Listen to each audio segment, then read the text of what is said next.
Hello everybody and welcome to the Magical Learning Podcast for this week. This week we were lucky enough to talk to Emma Gibbens, who's an amazing person, who has a great energy, and we talk about strategic process, which is a great way to look at how you roll things out, not only with top-down approaches, but understanding how to utilize bottom-up approaches as well. It's a great conversation. It's one that Emma doesn't get to talk about too much, so it was really interesting to get such a unique insight. I hope you enjoy it and have a magical day. Hello everybody and welcome to the Magical Learning Podcast for this week. As you can tell by the title, we do have a guest, so that's very exciting and we'll get to them shortly. But first, let's jump around and see how our regulars are doing. So John, how's your week going this week? Really good, Jez. Had a great Easter, had kids, all the kids were here for Easter, which was fantastic. Upright and breathing, I think that's a good start. Always good. Love that, John. Danette, you are in a different location today. How are you going this week? Yeah, good, Jez. So I've been to Melbourne and Sydney and just done a keynote for 500 students at Western Sydney Uni, which was awesome. So, and made it to the airport in time for the podcast. Super grateful and can't wait to hear from Emma. And you are, for people that are watching the video of this, you are live at the Qantas Lounge, so live on the scene there. Love to see it. Thanks, Danette. Al, how are you going this week? I'm going well, great. Going great, thanks, Jez. Got school holidays and I'm playing chauffeur at the moment, driving my children around to all their very important events. Good stuff. Well, you got 5 stars on Uber, it sounds like, from the family. Absolutely. Definitely. And Grahame, how are you going this week? I'm good, Jess. Thanks for asking. Been at home all week, which is nice. Unlike Danette, I actually attempted a keynote yesterday afternoon with 2 chickens and 5 guinea fowl, but they just turned their back on me. So, I've moved on. Tough crowd, it's not getting fed. That's it. And please don't ring the RSPCA folks. Just kidding. They are a great crowd, actually. And people, I think, can check them out on our social media if you want to go see the amazing audience we've got there. I'm thinking of putting a webcam up there and just feeding it live. That's pretty good. So, yeah. Emma's excited. Absolutely. And Emma, how are you going this week? How's things? If I'm being totally honest, because honest communication is important, and how you going is a question we often don't answer honestly. I'm having a series of Mondays this week. Every single day this week has been Monday and Monday vibes. And so we're here. We're excited that this is over soon because it's Friday. Hanging in there. Good job. Well, good job for hopping on the podcast then, Emma. We appreciate it. The number of sleeps, Emma, until the next one. Just saying. Yeah, I suffer from Mondayitis. I always am very aware of when it's coming. Awesome. Well, Emma, we do appreciate you coming on, and we loved your topic that you suggested as well. And we'll get to those in a second. But first of all, for people that may be being introduced to you for the first time, do you want to tell people a little bit about yourself? Yeah. So I'm Emma Gibbens, right? And I like to say I come from cold, dark places. Alaska and Minnesota is where I call home. So I've grown up in rugged weather, blizzards, negative 20 degrees Celsius, all of that. And now I've been moving warmer my whole life to finally come and reside here in Perth, Western Australia on Ngunnawal and Wiradjuri. And I'm just so grateful for all the people who have helped my journey land here in this place. And the work, but really it feels more like the who I am, what I'm called to do is about change, right? I like to say I'm a change strategist, and the place where I operate is at the center of change, connection, and inclusion. And largely my work has been in grassroots campaigns. So that's political campaigns, union campaigns, advocacy or issue campaigns, and specializing in mobilizing people, creating people machines fueled by volunteers who are driven by their passions to go out and have conversations, advocate for change. So that's kind of my background. Now I work in the in Australia, I guess, in Australian culture, in the culture space of helping people give an authentic acknowledgement of country. Because, we've heard so many acknowledgements of country which are a bit soulless, they just read the script. And me and my mate, Reese Paddock, who's an Aboriginal man, we started this program 3 years ago, helping people connect to the words, speak from the heart, and speak courageously into this space. So really, really love my work now. And it's an amazing organization. You can check it out in the description below. I definitely would say, Emma, also you are a friend of the podcast because you know both Danette and I, so it's very exciting to have you on. And we love the work you're doing. It's so good. And also you can definitely go check out the social media for Acknowledge This. It's great. Now good fun, lots of memes. That's it. There's a lot of memes on the social media page. Now today you chose strategic process is what you wanted to talk about, and I thought your description was really good. But maybe tell the listeners today why you chose that, and and I guess sort of like what you sort of wrote out in the description, sort of what you bring to this strategic process. Yeah, I'm chuckling because I swing between being a brilliant orator and a brilliant writer, and today I'm in a writer phase. So I'm like, yes, let me pull out the words that I did so well. Something that I don't get to talk about too much externally is the way I approach strategy. And of course, I learned strategy from many different voices, many different resources. So I'm an accumulation of lots of different inputs. But I think that strategy often gets either a bad rap, is misunderstood, is too heavy. It actually suffocates change. People don't understand strategy in the way that I do. So what I proposed to chat about today was my process, which is much more of an iterative, light approach to strategy and achieving change. And there's many reasons why an iterative approach is essential for the change that I work in, social change. There's many reasons why loosening your grip on the tactics and the plan actually ends up creating a better result. I don't know. I just really believe in it. I think it's really important. And I personally, over my career, got frustrated with the different systems and ways of doing things. And so this strategy has been designed in a way that makes sense to me. And I guess, I don't know if this disclaimer is important at this time, but I'm feeling called to share it, is that I have ADHD. And so I'm wondering now if that lens of how I approach strategy and keeping it light, keeping momentum, lots of review and reiteration, running tiny experiments all the time, these sort of quite momentum-based mechanisms of change is actually coming from that default frame that I have in the way my brain works and sees the world. Yeah, and I mean, that's probably a great lens to kind of look at this through as well, and I think that's a great observation. So love that, Emma. Well, thanks so much. So I might start the conversation with Danette. Danette, what was your question? And maybe tell us a little bit about why you chose it. So my question, Emma, was tell us more about your strategic process and what are the benefits of it for organisations. And we should say we also had Callum McCurdy on a couple of weeks ago, sort of talking about the superpowers around what his neurodiversity was about. So I love the fact that you're bringing that lens to this as well. This is awesome. So, and I just picked it because I thought people would, as you said, people either like it or hate it or they avoid it. And I'm really curious to understand your process more. Yeah, thank you. So, and this was quite fun because, again, I haven't explicitly talked about this. So my loose model, or the way I'm trying to put a container to it now, is there's sort of, it runs in a circle, right? And I think often when we develop strategy in like a waterfall approach, to use a software term, but you do step one, then you do step two, and then you do step three, and so on and so forth. Whereas I use a circular model of strategy development, strategy execution. And the three phases of that are create, participate, and reiterate, right? And when you create a plan, create an experiment, create something, create what you're going to do. To do is to participate, to take an action, to do something in that space.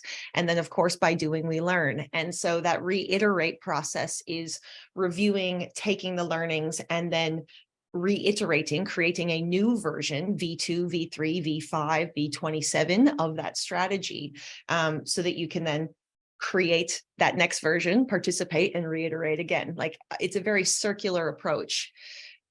And I realize I'm saying circular approach, the pacing of that varies depending on the project, right? So the example I prepared for later had a weekly iteration because we had a 10-week campaign. It was a very, very tight timeline. My project with Acknowledge This, now 3 years running, we do a review quarterly, right? And so that's a 3-monthly pace, right? So the pace of that cycle can change depending on the project that you're in.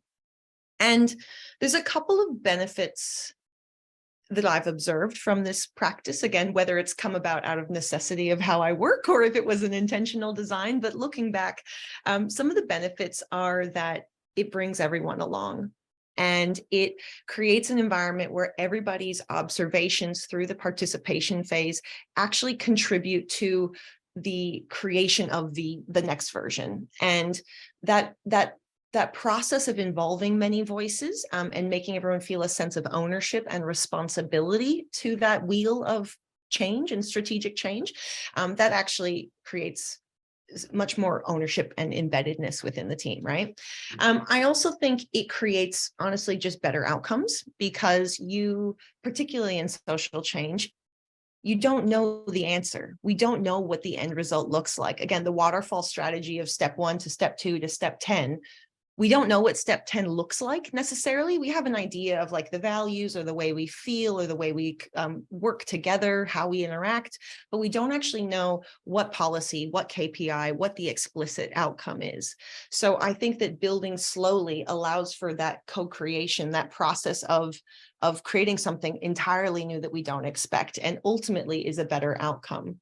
The reason why it's a better outcome, and one of my biases in designing strategy, is to build on the energy. So in that cycle of create, participate, and reiterate, when you're reviewing, you're going to notice what things don't feel good, feel a bit stuck, are worth, like they're way more effort than they're worth. No one's having joy when they do it. Like they just feel stuck. Fail them, get them out of the way, move on.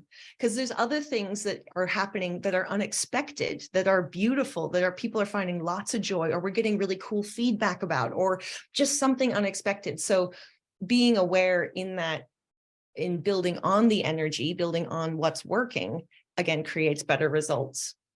And the last benefit is one that is sort of a double-edged sword, because I find that if I do an iterative strategy, you do it once and you do it well. You do it in a way that is genuinely sustainable because it was co-designed with all the different barriers and like the friction points have been reduced along the way because we've assessed and we've designed it to fit within the system. So you do it once. The double-edged sword to this is that it requires greater resourcing, greater time, a slower and more considerate pace. And that the budget or timeline of resourcing that methodology appropriately often scares people off. But I'd rather do it once, you know. My dad always said, and this is like the classic Finn, I think it came from his mom, you know, if you don't have time to do it right, you have time to do it over. And so I'm like, all right, let's just do it right and do it the way that works for everybody and make it land. So I guess that's a good introduction and starting point. Great answer, Emma. And I was thinking, so I'm writing about adaptable leadership at the moment, and that's a really great way of adapting and creating something that people have that buy-in. So thank you for that answer. That was awesome. And just on leaders, the gap with leaders is that they want control. And this is inherently a process which you cannot control. You do not know the outcome. You have to let all of that go and have a real humility and humble learner mindset in order to embrace this and maximize the wisdom of the whole and of everyone and going through that process. So, yeah. Love it. Awesome. Thank you so much, Emma. Well, I might jump straight into Al's question. So, Al, what was your question and why did you pick it? Thanks, Jez. Yeah, Emma, you've kind of answered a bit of my question already, which is what are the benefits of your strategic process compared to other systems for achieving an object or a goal? Yeah. Yeah, and I guess, and I read these two and I'm like, oh, these are very similar. Did you have any like specifics or follow-ups having heard what I just said, or do you want me to just try again in a different way? I guess the thing standing out for me is your process works where it's not a clear-cut goal. There isn't an exact 10 steps to follow. And the other thing that stood out for me is letting go of control and expecting the unexpected, which to me just opens up a whole new world. Yeah, these are sort of, like the whole, I largely bucket my work in the diversity and inclusion space if we need, a container for it. And it was probably like 6 years ago, right? It was really common on LinkedIn that we need more diversity in boards because different voices creates different pieces of information and experiences around the table. And I feel like that was a great conversation to have, but we didn't see what that looked like in practice. We didn't actually know what that tangible outcome looked like. And so, yeah, I think just reiterating kind of that same thing you just said, by building it together, people can, it's something, again, you have to really be humble and let go of thinking you know everything and you know best. And there's sort of two magic points. There's the magic point of me, the individual, the person participating in this process, within the strategic change team or one of the implementers of it. Me, the person, I have my own experiences which create the lens in which I view things, but then also I have my own unique vantage point. I'm the social media manager, so I'm hearing the comments and what else is happening in socials, or I'm the volunteer manager. And so here's what people are saying on their phone calls or what they said around the conversations they're having with their family at the dinner table, or I am on PR or media. These are all comms-based examples. I'm trying to think of a different example, but everybody has their own unique vantage point, right? So they're hearing different things. They're getting different data points. So that the individual is very powerful. And then, of course, there's sort of the known example of when you get many individuals together and batting new ideas around, it creates friction and sparks and energy and new ways of thinking, things that were unimagined come out. So I think it's a two-pronged thing, why it creates unexpected outcomes. Yeah, I love that idea of creating the unexpected. And I guess that's kind of where my question was coming from today. I'm asking about something that I don't know about. So thank you, Emma. Oh, thanks.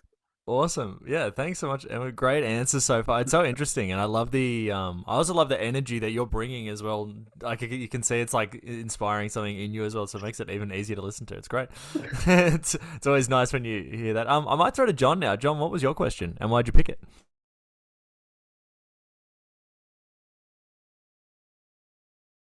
Sorry, Emma. I guess just listening to what you've been saying, and you remind me, when I first saw you, I thought, oh, Emma the Purple Wiggle.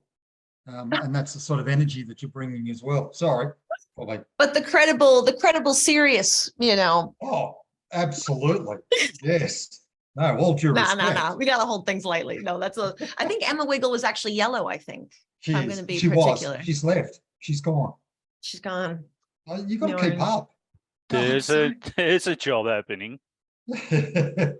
Obviously, they haven't caught up in Western Australia. Just going off what you're saying, that part of your role is creating friction, creating sparks, opening people to different perspectives. And the question I had there was, you're using an iterative process to set strategy. How much of that includes challenging the norms and the status quo, and challenging people's beliefs? I guess because we do this because this is the way we've always done it. Why would we do it different? Yeah. Sorry, yeah. And you'll edit this, right, Jess, if I go on tangents, right? Okay, good. It's like, because I'm laughing because my husband is wonderful. He works in government in policy, and then I'm a campaigner, right? So I'm like, burn the system. We got to do things differently. It's not working. And he's like, we have to work within the existing bureaucracy and turn the oil rig around, right? Like, so like we've, I think you've painted that beautifully, because there is an inherent tension almost. Absolutely. I think the beliefs is a deeper question. On the surface level, absolutely, we challenge the status quo. I challenge the status quo in this approach. And some of the ways that plays out practically is, particularly when I was doing consulting in the community engagement space, like in infrastructure projects or whatnot, you'd have these big consulting firms coming back with a 75-page document. They're like, this is a strategy, thunk.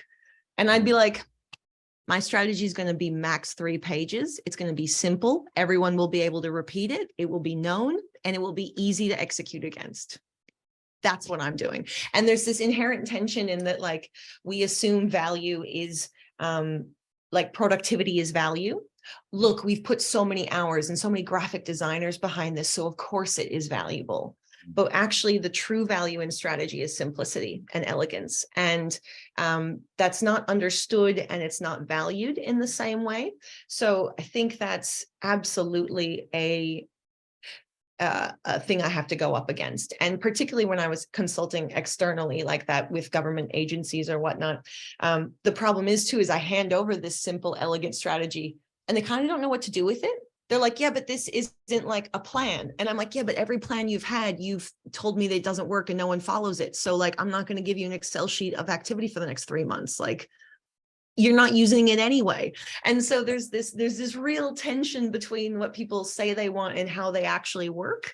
And so I tend to build for minimum viable product. What's the thing that's going to get us going? And the action will teach us, and we can continue to review and reiterate from there.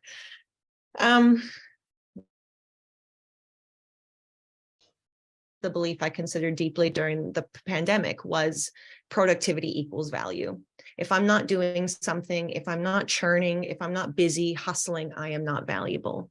And resetting that norm, at least within myself, to, reset that rest is valuable. My relationships are valuable.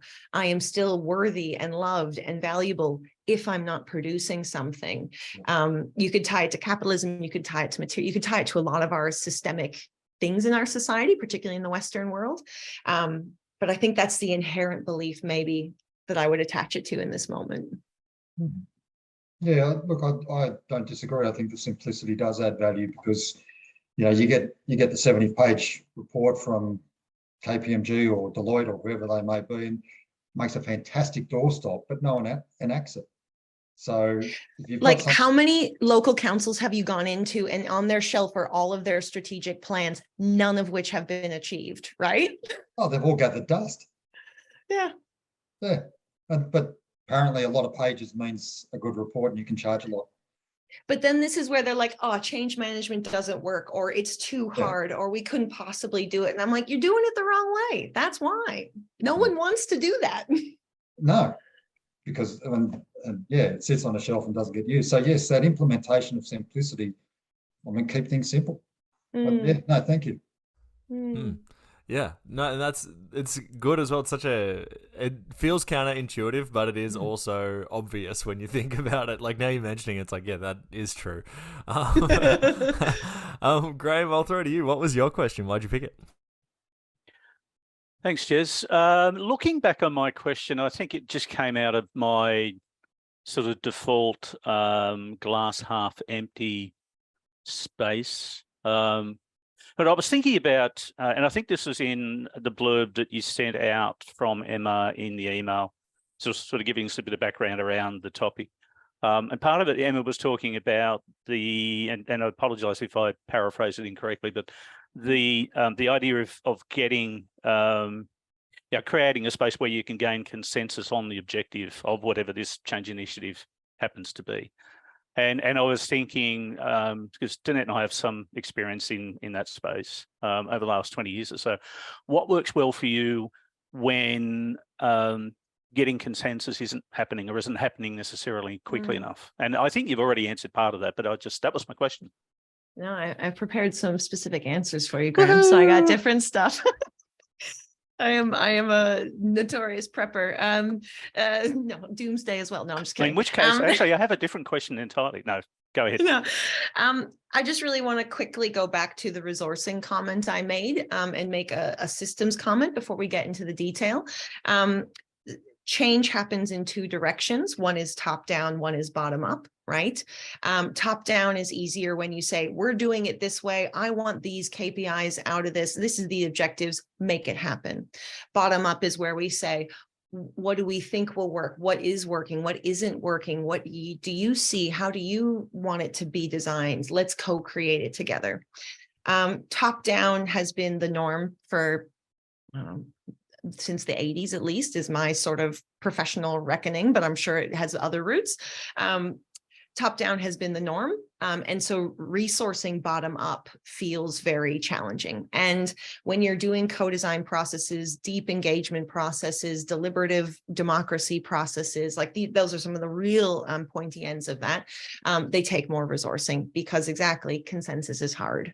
And to achieve consensus, you have to have education, critical thinking, proper time to discuss both the logical and the emotional sides of what people are going through and making their consensus, right? Like it takes resourcing, Yep. But again, you get better outcomes, everybody's involved, et cetera. So when to achieve consensus, so now on the projects I've worked on, when I'm having a consensus point and it's not going well, or consensus is difficult to reach, there's sort of three things I wrote down. One is finding and reminding us of the common goal. And this is very much, it's really a bias as a political campaigner, but what are we here to do? Hopey, changey. Yes, we can. Let's get aligned behind our mission to elect this congressperson so that we can flip the House and create some great policy in our country, right? That's a US narrative because I was mostly in the States, but you know what I mean? Like aligned around the goal. The other tool I use is alignment based as well, but I realign us against the barrier. So we don't have funding. Everybody, we're not getting the traction we want. We aren't getting the numbers we need. Okay, great. That's no one's fault. It might be in the digital space. It might be in the finance space. It's not that person's problem. It's our problem to resolve together, us realigned together against the barrier. And that's a sneaky one because people, I think, go into problem solving not realize that they're making it interpersonal rather than genuinely productive about the ideas and the project and the thing that isn't about the personal, right? And it's a sneaky one. This is one of my ironies. I definitely can attribute things personally, and I'm like, wait, no, it's not. It's us against the problem. Yeah. I like that. So in one way, you are using a different consensus point to redirect their focus on getting consensus on the objective. And the different consensus point is the fact that we all agree that the budget's an issue or that barrier is a barrier. Yep, exactly. Nice. Yeah. And yes, there is still personal responsibility, like the person who's responsible for that. Like, I'm not saying you just brush those things aside, but there is a way for us to just say, okay, totally understand that the budget's tight right now. Could we all just step back from our roles? Let's take off our normal day-to-day hats and let's just get behind Tony and help him. Let's work with him and maybe brainstorm how we can address this problem together. Let's use all of our brains to get this thing solved, some type of inclusive frame like that. The last one on consensus is questioning the scope. So when objective setting in strategy, right, what we thought the objective was back at step 1 might not be the objective at step 5, might not be the objective at step 27. And people have a real opportunity cost letting go of what the objective is. But often it's just a tweak, right? Like it doesn't have to be a whole reset. You just have to sort of, again, assess, is the objective, is the goal that we're working towards the actual goal that is working, has the energy, and will still achieve the desired outcome. Again, it's like this humility of knowing that you might not have thought the desired outcome. You might, like having 10,000 subscribers actually isn't as important as having 100 people who are willing to go and talk to their friends and family about this, right? Like there's a tone difference in both those outcomes. Both are valid outcomes. But if you're designing for one, but the reality is another, that's going to have tension as well. Yeah, brilliant. Thank you. Great answer. Well prepared, well researched. That's it. No, I'm just kidding. This is why the writer in me is very happy that Emma prepared, because words and stuff. Hey. That's perfect for today, I guess. You've got it all prepped out, ready to go. I might jump into my question now, which is, what is a great example of this process working for you or others to show us how this works? Yeah, cool. So I'm going to tell you a yarn about something that we all remember. Back in 2017, the same-sex postal survey. Do you guys remember that? Yep. right? And it's a really lovely moment in our culture because it's a very much shared experience. Like everyone knows it, everyone participated in it. It's a really great example. So I was the WA state director for that campaign.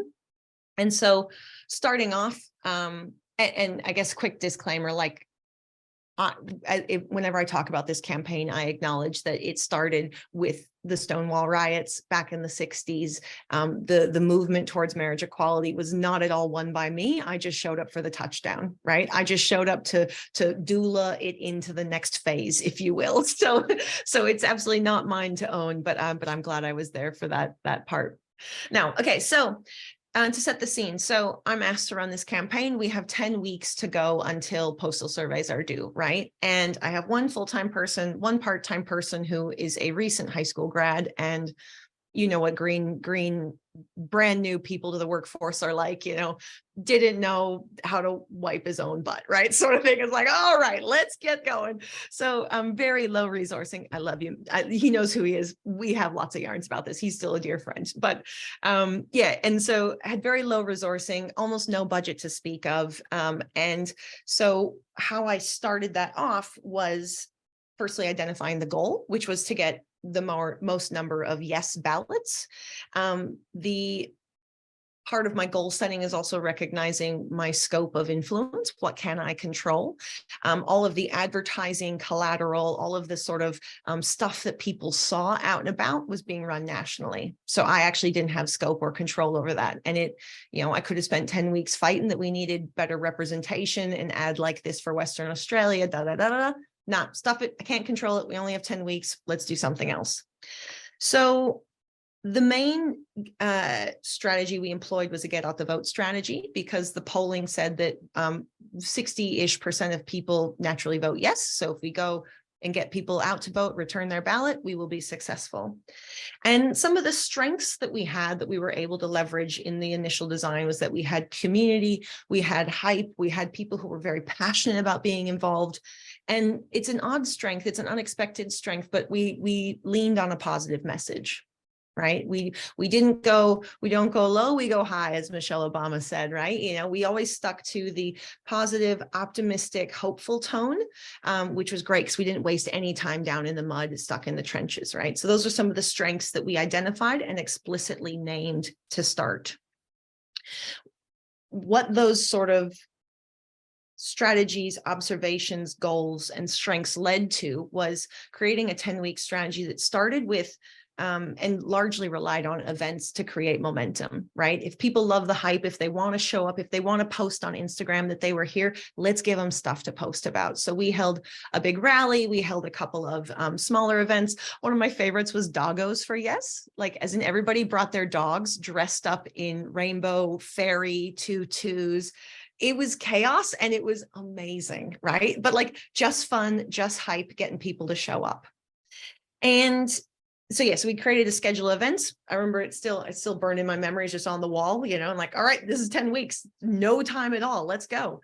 And so using that, gathering that community as a strength. As I said, we had weekly revisions of this strategy, weekly checking ins. Some of the key moments I remember that sort of adapted our strategy was when we realized we had crossbench political support. So I think it was early on, like week 2 or so, and I realized we had Liberal, Labor, Greens, even like the First Nations, Liberal Democrats, like we had all these politicians coming out of the woodwork in WA who wanted to demonstrate their support and lend something. And I was like, whoa, I've never been on a campaign where the crossbench has come together. This is cool. And we were able to leverage that for a number of things, including financing, free radio placements, free printing, free lots and lots of material support that we didn't get from that national campaign, right? So we were almost able to leverage the existing infrastructure of all those political parties to create assets here that were relevant to Western Australia. WA says yes. That was our little, coalition over here. And then the other big one I remember is about 4 weeks into the campaign, maybe it was week 5 or so, traditional activities during a campaign include phone banking and door knocking, right? You've probably had someone ring you or someone rock up to your door, maybe not if you're in the country, but you get my gist. And what we realized is that our data wasn't sophisticated enough to do that effectively. Like if you would go door knocking, we did one door knocking shift the entire campaign, basically. And everybody came back from that shift and was like, everybody was already voting yes, or nobody was home. I didn't feel like it was a good use of my time, et cetera, right? We just got immediate feedback and immediately failed that. We're like, great, no more door knocking. Doors are not a thing. Great, it's not happening this campaign. So instead, we then leveraged phones, and we ran a lot of phone banks through certainly the lists that we were provided, but we also did some clever phone banks with university students where we just had them call 10 of their friends. Right. And after we abandoned door knocking and some of that direct voter to voter outreach, we adopted a new grassroots strategy or message of just talk to 3 friends. All you got to do is just talk to 3 people. And that went across our digital, our in-person conversations, our events, because we figured in Western Australia, it's only 2.5 million of us. Surely we only have 2 degrees of communication. If everybody just talks to somebody, we'll be fine. And so by assessing what was working, what wasn't working, we were able to then find a message that did work for us, for our community, and in the space that we work in, but also then to achieve the goal. We also leveraged SMS and other digital communication tools in that same vein. So again, that shift of abandoning what traditional campaign activity was, abandon it and instead adopt a completely organic approach was going against the status quo. It was different, but it all worked out really well. And I'm very proud of WA because in the early polling, like in July-ish that year, again, the postal survey was due about November 11th, I think. In early polling, WA was polling second to the bottom, right? We were really, really low on the supporting yes. And through our campaign, we actually ended up being the second highest state behind Victoria. And that's just so cool. Oh, bye, Al. Nice to meet you. See you later. And that was just such an incredible, example of community building, listening to the community, listening to what's working, and building and iterating in that way. I just remember, one other data point that influenced our message was one of our key volunteers came in one day and he said, and he's like, maybe like a 18-year-old or so, 16-year-old maybe. And he was like, over the weekend, I went down south to visit my family and I had some really difficult conversations with my grandma. And it was weird and hard, and let's talk about it. And then I was like, oh my gosh, family conversations. This is going to happen around dinner tables. So talk to 3 people. Simple message. Anyway, so that worked out. That's a bit of an example. I can say more, I can say less. Does that satisfy your... That was great. And I think it's also a great example of the sort of bottom-up approach, especially with specifically that door-knocking campaign where you tried it once and you went, you know what, this is just, we're going to get rid of that straight away. And I think that's a great way to kind of look at this. I think you might be able to, let's jump into Kanika's question and then we'll have time to wrap up as well, which is, Kanika's asked, how can we apply this thinking to ongoing social change? So I guess this is a question about sort of going forward. How can people sort of just apply this, and specifically in the social change area? It's a great question. It's one I ponder often, and we only have so much time. But I think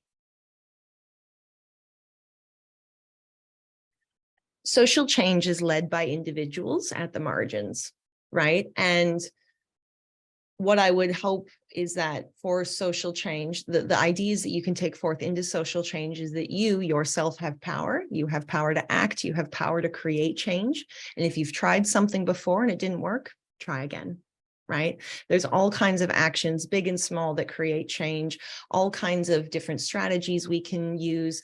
And so you as an individual have power and personal responsibility to participate in social change, and give yourself the grace to create, participate, and reiterate. Be like, you know what, that didn't work. I'm going to try something else.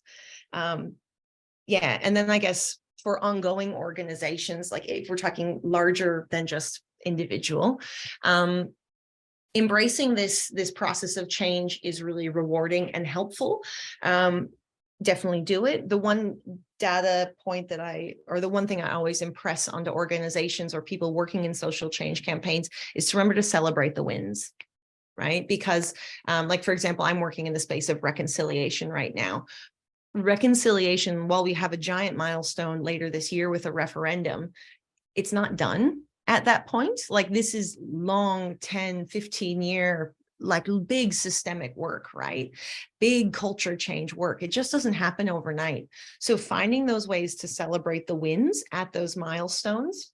And perhaps this is why the reiteration process is so helpful, because you can note what worked well. Let's celebrate the wins. Let's build on the win, you know? So I think keeping that lightness, that joy. I've seen so many campaigns with good intentions collapse because they've suffocated themselves, and they've taken all the joy, all the fun, they're burdened by process, they're doing things they don't think works, people's good intentions aren't being channeled in the right way. So yeah, that was a bit of a rant, but a lot of things I believe. Yeah, no, I mean, amazing. And this whole conversation has been so eye-opening. I've loved it. It's definitely sparked in my mind when I'm trying to do projects, how to think about them, and when I'm involving other people, you know. So that's definitely helped me. But I'm going to go around the room now and just get some final thoughts from people. So I'll start with you, John. Any final thoughts on today's conversation or strategic process?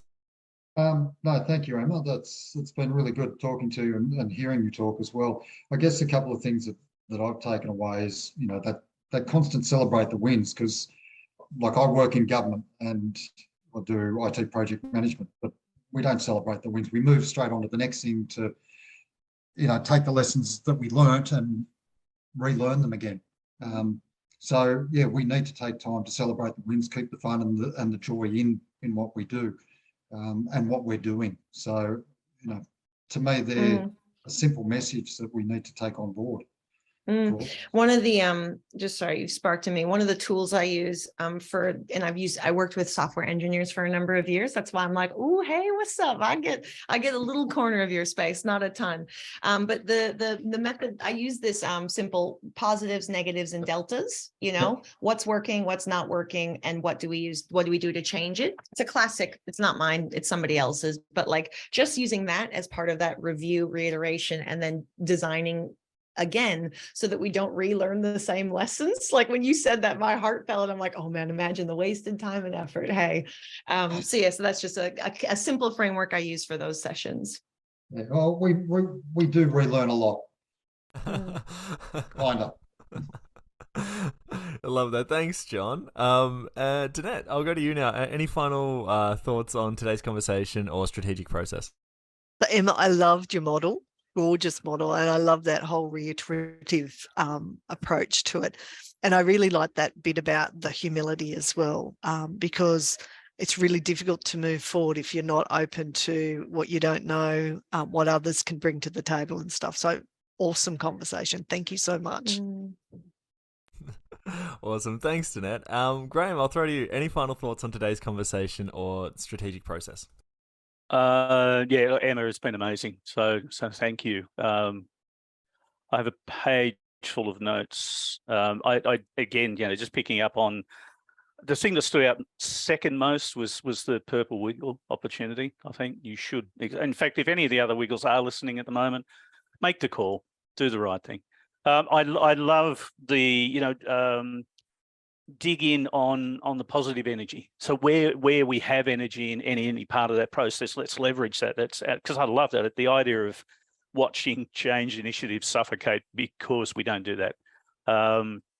Action teaches us was also just like a zinger for me. It's like, well, of course it does. If we choose to pay attention to what's happening during and after the action. And people get so hung up on like, no, we have to know what's going to happen. We have to do the process. We have to do the risk mitigation. Where's the document before we act? And it's like, you're not going to know most of those answers until you get going. Yeah. Or until you get to page 463 of the consultant's report. Yeah. Love it. Thank you. Thank you so much. Awesome. Thanks, Grahame. And Emma, any final thoughts you wanted to have on today's conversation or strategic process? I didn't prepare this answer. No, I'm just kidding. Gotcha. No,